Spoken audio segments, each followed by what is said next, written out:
संसार में जो दिखे सो बिनिसे नाम धरा सो जाई।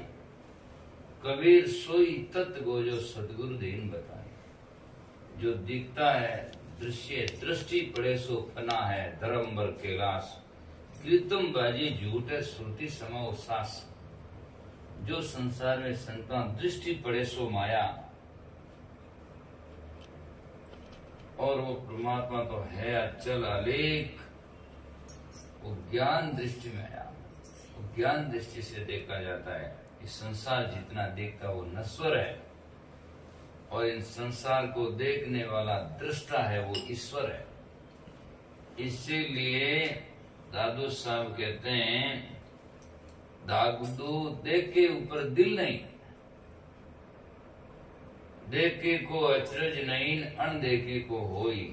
देख के ऊपर दिल नहीं अनदेखे ने रोई।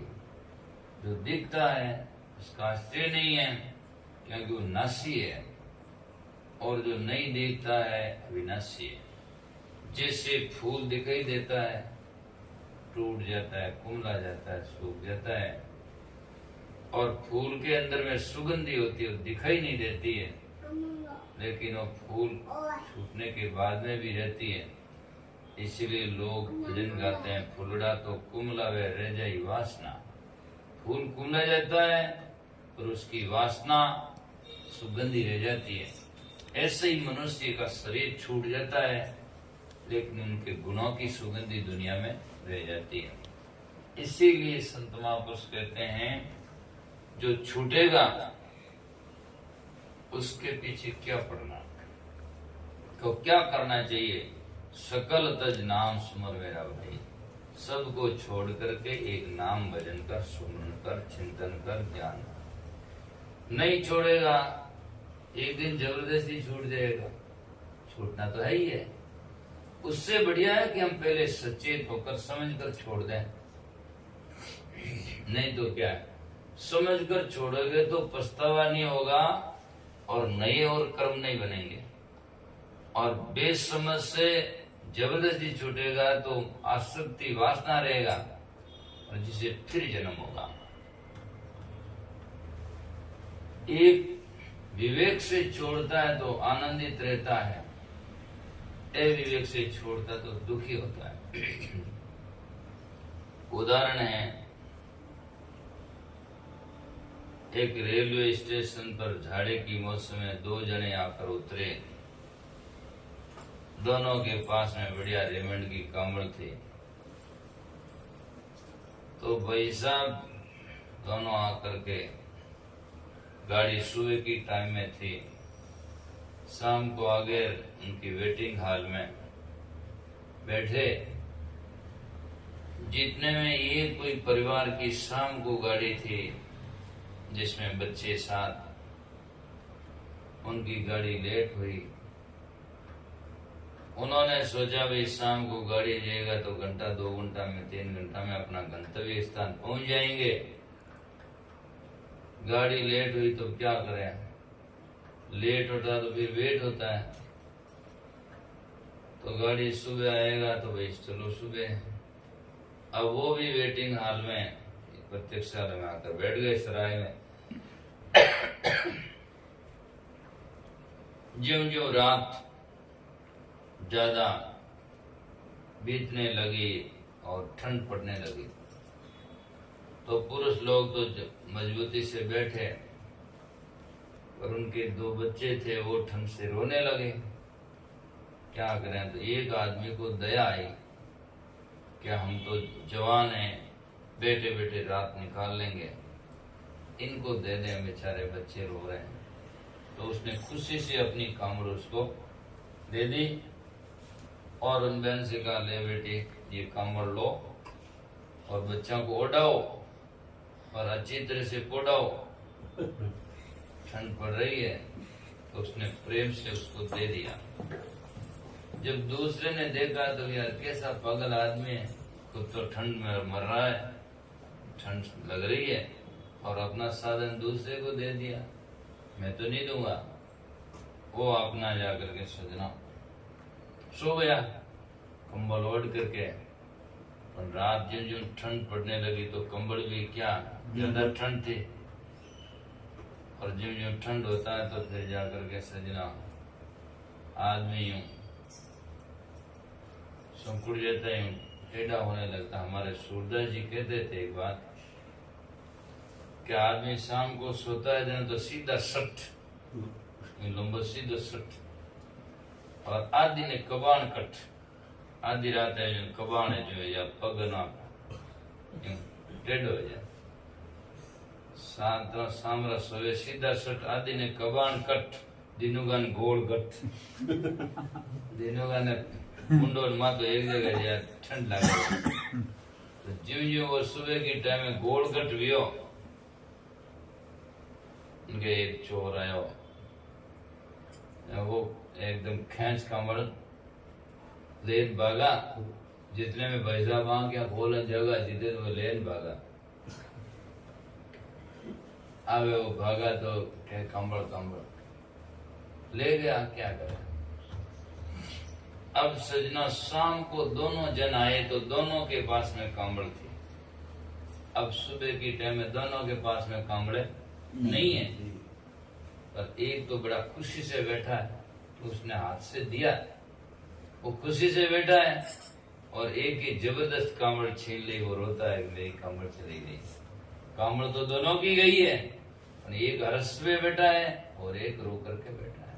ये तो एक उदाहरण है, एक दिन शरीर रूपी कामड़ सबकी छूटनी है, सबका मोह संसार छूटना तो है ही है, लेकिन जो हर्ष से पहले त्याग देगा वो मृत्यु की अंततः घड़िया में खुशी होकर जाएगा, मालूम है कि मैंने पहले ही छोड़ दिया है, ये तो अपना है ही नहीं, तो क्यों रोएगा।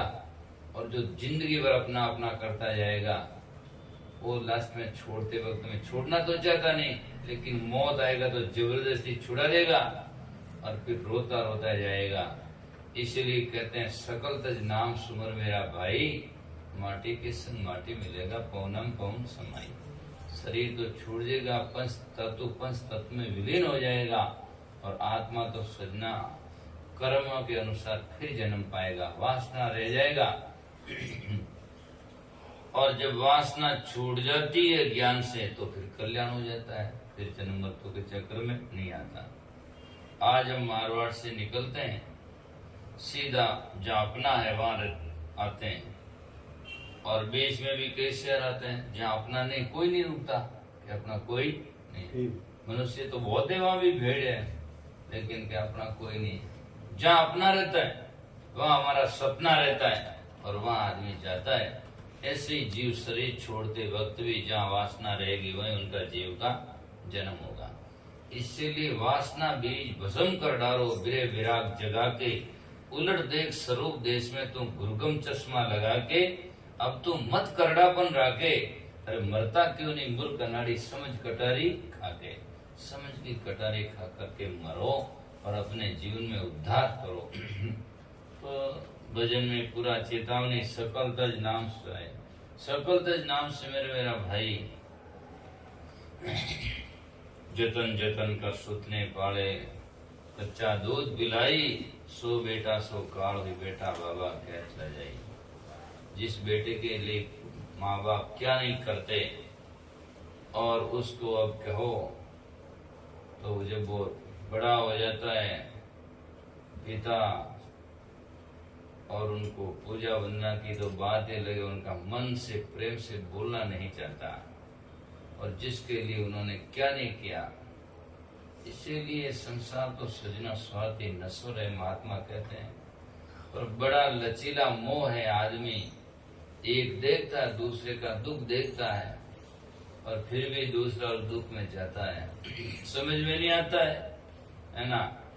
आगे तो जाकर भेड़ चाल की तरह भेड़ आगे, भेड़िया दसान खड्डे में जा रही, पीछे वाला आंख मूंद करके उसी में जा रहा है। आज संसार में कौन सुखी है। इसीलिए कहा क्या भजन कब करोगे, और भजन संत महात्मा कहते हैं बरस 50 कमर भई टेटी, सोचत खाट पड़ियो। अब लड़का बोवर बोली बोले के बूढ़ी मरनी के, हाँ बूढ़ी कद मरी है ना, और मरे तो अपने हाथ में क्या आवे। इसीलिए कोई इस किसी का नहीं है। बच्चा अच्छा काम करे तो मेरा तो बेटा श्रवण बेटा है ना। और बच्चा भी कहता मेरा तो पिता पिता है भाई। ठीक नहीं करता तो बाप कहता है तो कंस है। और पिता भी कहता ये नहीं मेरा कोई वंश है, मेरी बात मानता नहीं। तो कोई किसी का नहीं है, केवल स्वार्थ है, अपना अपना नहीं, बिल्कुल सपना है। जिस दिन आंख खुलती है राष्ट्र में फिर हाथ में रहता नहीं है। इसलिए जब तक समय है तब तक सचेत हो जाओ, ये हमारी समझदारी है। पानी तो वैसी नदी रो जारी है और रोक भी नहीं सकता, रुकना भी संभव नहीं है। लेकिन बहता पानी जाते धो सितम भी हाथ। पानी तो बहता जा रहा है, सितम भी कहते जल्दी। उसमें पानी तो रुकना तो वैसे ही नहीं है, उम्र रोकनी तो वैसे ही नहीं है।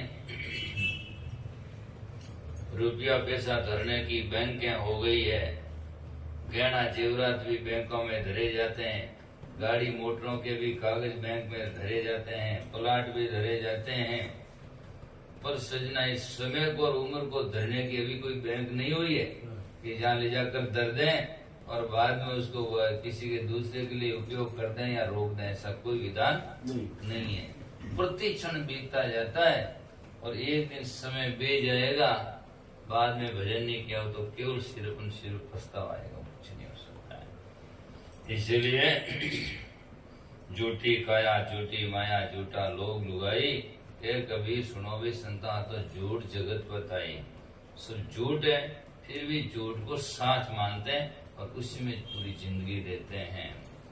आप देख सकते हैं, आप जिसके लिए हमेशा जाकर के सजना मोह कितना लचीला है।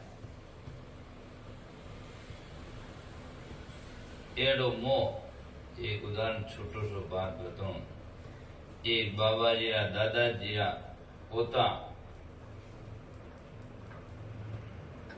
खटपट हुई तो बाबा जी बूढ़े हो गए तो देखो खाने का पीने का बैठना सोने का होश कम ही रहता, मृदवस्था है, कुछ भी बोल भी रहता। तो पोता ने उनको लाता से मार मरा करके हिलाकर कूट मारने एक बार अटपड़िया रहो। जीते में देव और वो गोडा पीछे मातो जीवन डोकरो रोवे, हरे राम हरे राम। जितने में देव ऋषि नारद आए, क्या बाबा जी क्या हो गया? क्या मेरे पोता ने मुझे लातों से मारकर खदेड़ दिया है, तो एड़ा दुख में क्यों रो? आलो मारे साथ बैंकुट चालो। डोकरो के पूरा गांव में मैच दी क्यों एक बैंकुट हलवाते? बड़ा कोई बोली गांव में केवल मैच एक बैंकुट हलवाते दी क्यों थने? देव ऋषि नारद कहते हैं मैं तो बाबा जी आप रो रहे हैं, तकलीफ में है, इसलिए कहता हूँ आप चलो, यहाँ दुख में क्या करे? आपके पोते आपको मार रहे हैं, तकलीफ दे रहे हैं, तो यहाँ दुख में क्यों? बैंकुट चलो। चुपचाप मरा जता रहो, थाने क्रोध को नहीं। मारा पोता मने मारे थाने की तकलीफ को मारा पोता मने मारे था बीच में क्यों दुख पाओ? तो ये मोह इतना लचीला है कि आदमी जाकर के मार खाने के लिए तैयार होता पर मुंह छोड़ना नहीं चाहता। अभी सरोन ने भजन गाया कि मक्खी जाकर शहद पर बैठती है, पंखे चिपक जाते हैं, मरना पड़ता है, पर जाकर के फिर भी वहां आसक्ति में चला जाता है। इसलिए कहा दीपक झड़े पतंगा, दीपक में पतंगे आकर पड़ते हैं, आग में जाते ही क्या पंखे जल जाते हैं। दीपक झरता देख क्या झरझर मरी पतंग, बड़ी लहर जो विषय की झरतन मोरे अंग। विषयों की लहर ऐसी है कि जलता अंग नहीं मोड़ता है, मरना पड़ता है, फिर भी वहां जाकर के आदमी जिंदगी जीता है। इसलिए संतना ये बड़ी विडम्बना है और संत इनको वास्तविकता दे करके फिर भाग निकलते हैं और अपने जीवन में कल्याण करते हैं।